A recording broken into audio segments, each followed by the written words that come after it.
Hello friends, welcome back to my channel. Today we are going to make Jowar roti or Jowar Phulka. These rotis are gluten free and diabetic friendly. Sorghum, as known as Jowar in India, is an excellent source of minerals and iron. Being rich in antioxidant, it's good for the heart health too. In the end of this video, I'm going to share some tips and tricks in order to get perfect jowar roti. So watch this video till the end and let's get started. Take 2 cups of water into a saucepan. Into that add 1 teaspoon of salt and 1 teaspoon of ghee or oil. Cover the lid and bring this water mixture to boil. Once the water starts boiling, we will add jowar flour. So for 2 cups of water, I am taking 2 cups of jowar flour. So the ratio of water and flour should be 1:1. Keep on adding the flour and keep on mixing it. Once the flour comes together, turn off the stove, cover the lid and let it rest for 10 to 15 minutes. Keep in mind that the stove is turned off at this stage.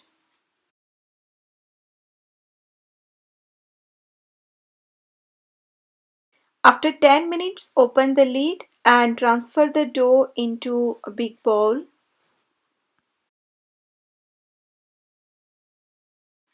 And now we will start kneading the dough. Initially our dough is too hot, so I am using spoon to mix everything together.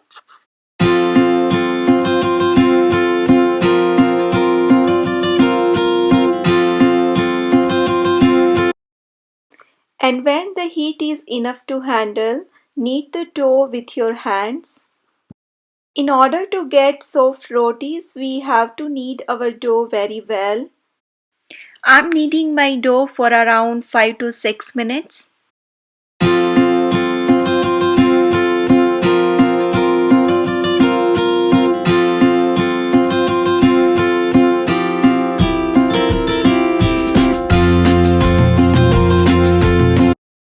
You have to knead the dough until you are able to form smooth and crack-free ball out of it, like so.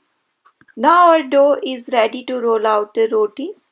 So now take small portion and cover rest of the dough.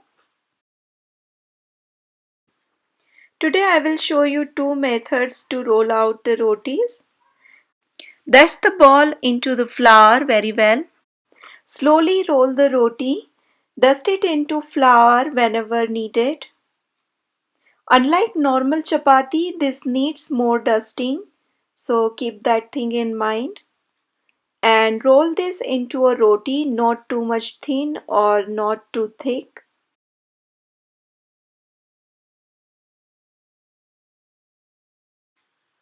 Now in order to remove the cracks from the edges, I am using this cutter today. You can also use lid of any box like this, or you can even use a steel plate like this. Now place the cutter onto roti and make sure that these cracks are out of the cutter and not the inside. Remove the excess and our perfect rolled roti is ready. This is the thickness I'm going to keep.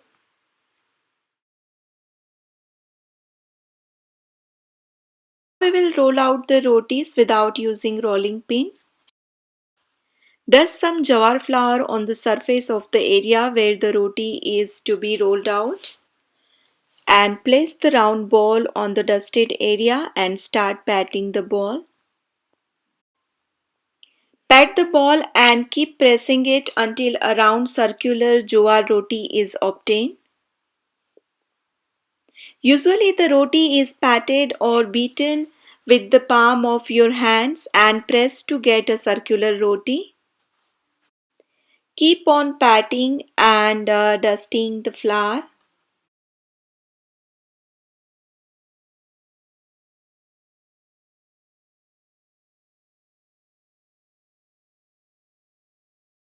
Roti is ready now. You can see the thickness.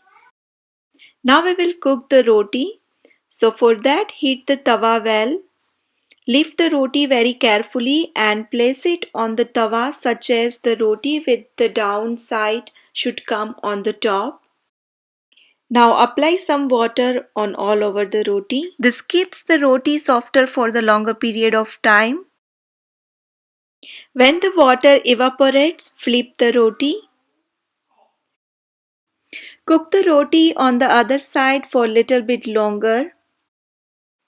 When you see some brown spot on the other side of the roti, flip the roti and transfer that onto direct flame. And you will notice that our roti is puffing up nicely. I will show you one more time. If you find that steam is escaping from the sides of the roti, then you just press that side with the help of tongs and you will have a nice puffed up rotis. Now I will show you another method as well. So put the roti on hot tawa, cook it on the one side and on the other side for a little bit longer and then flip it over. And now with the help of any kitchen towel or any cotton cloth, just keep on pressing the sides of the roti and you will have a nice puffed up roti.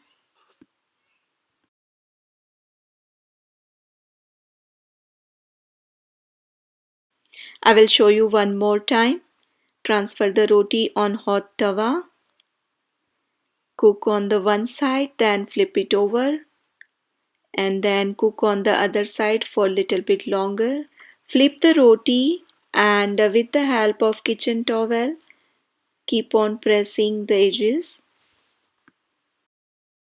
When roti cooked well, remove and place in a roti basket. All the rotis are done. As you can see, our rotis are really soft and they have got a nice pocket as they are puffed up.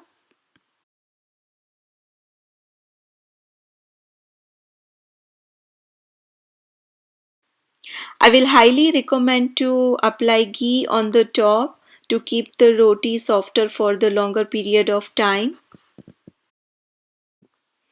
If you like this video, then please don't forget to give thumbs up to this video and don't forget to subscribe to my channel. Thank you for watching and I will see you soon with the next recipe.